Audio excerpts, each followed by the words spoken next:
Sekarang saya lanjutkan penjelasan saya tentang aperture, masih di aperture ya. Dan apa hubungannya dengan jumlah cahaya yang masuk. Di sini saya sediakan gambar lensa cembung, bagaimana lensa cembung menerima cahaya kemudian memantulkan cahaya. Kita harus mengingat-ingat lagi pelajaran di SMP kalau nggak salah tentang lensa. Jadi tidak ada pengetahuan yang terbuang percuma sebenarnya. Pelajaran-pelajaran di sekolah itu sangat penting.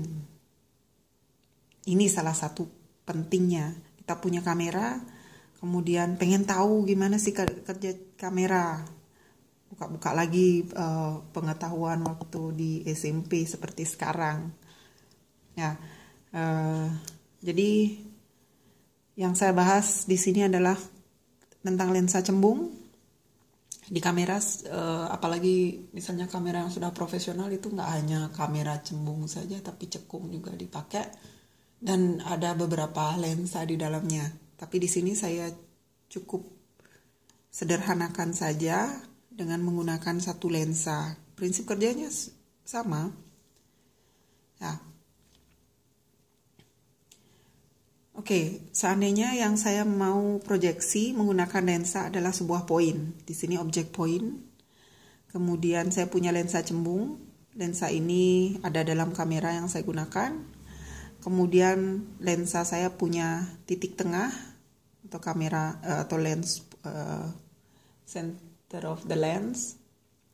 Ini disebut juga principal point, disebut juga kamera center kalau dalam rekonstruksi 3 dimensi, kamera centernya di sini.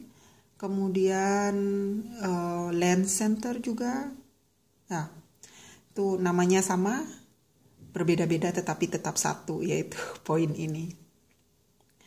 Nah, kemudian plane ada bidang yang tegak lurus dengan principal axis dari lensa. Ini ada garis lurus. Ini disebut dengan principal axis. Bidang yang tegak lurus dengan principal axis dan melewati principal point disebut dengan principal plane. Ini dia. Kemudian cahaya akan cahaya akan diterima oleh lensa, kemudian akan diproyeksi dan bertemu pada satu titik. Inilah image point kita dan sifatnya real. Kemudian pada lensa cembung ada 3 keistimewaan, yaitu cahaya yang paralel dengan principal axis itu akan dipantulkan melalui focal point. Focal point ini adalah sebuah poin yang berada pada principal axis. Ini focal pointnya, dia akan dipantulkan melalui focal point. Kemudian cahaya yang melalui principal point di sini akan diteruskan tanpa dipantulkan. Kemudian cahaya yang melalui focal point yang berada di depan lensa itu akan diteruskan dan kemudian dipantulkan sejajar dengan principal axis. Jadi kemudian cahaya yang dipantulkan oleh objek point ini akan diterima oleh lensa dan akhirnya diproyeksikan di sini. Nah, tadi di video sebelumnya saya sudah menyebutkan tentang focal length. Apa itu focal length? Focal length adalah jarak antara principal point dengan focal point. Ini yang disebut dengan focal length. Sering di kamera kita dengar pengaturan focal length. Tidak sesederhana ini kalau di aplikasi realnya, di kamera realnya, tapi setidaknya untuk sebagai bahan pengetahuan basic, benar-benar dasar, focal length adalah jarak antara principal point dengan focal point. Itu dia. Kemudian penjelasan umum tentang lensa ini, apa hubungannya dengan kamera dan apa hubungannya dengan aperture. Saya geser ke atas. Sekarang saya punya gambar yang kedua. Ini akan menjelaskan bagaimana cahaya diteruskan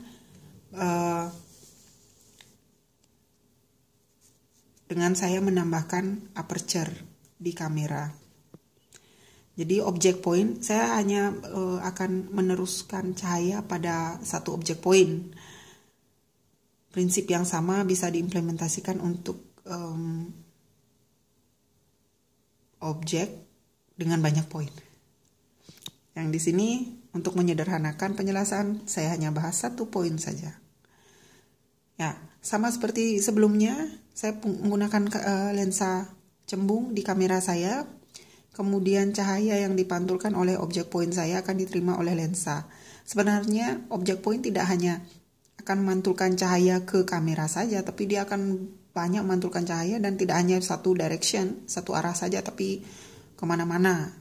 Nah, yang kita ambil adalah cahaya yang masuk ke lensa. Nah, kemudian dengan penambahan aperture di sini, tergantung besar kecilnya aperture. Kalau misalnya cukup kecil seperti ini, maka cahaya yang masuk adalah hanya cahaya yang pada fokus saja. Yang cahaya lainnya akan diabaikan. Cukup mudah. Kemudian cahaya ini akan diteruskan sesuai dengan tiga prinsip tadi. Karena saya menggunakan lensa cembung di sini. Kemudian akan diteruskan ke image sensor sehingga saya akan mendapatkan image point. Demikian sederhananya.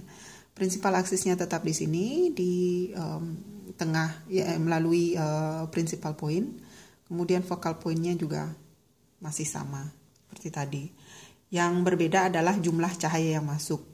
Ini juga sebabnya kalau misalnya kita setting aperture-nya kecil, maka sangat sedikit cahaya yang masuk untuk satu poin misalnya. Dan settingan aperture yang kecil akan meminta kita untuk memperlama shutter.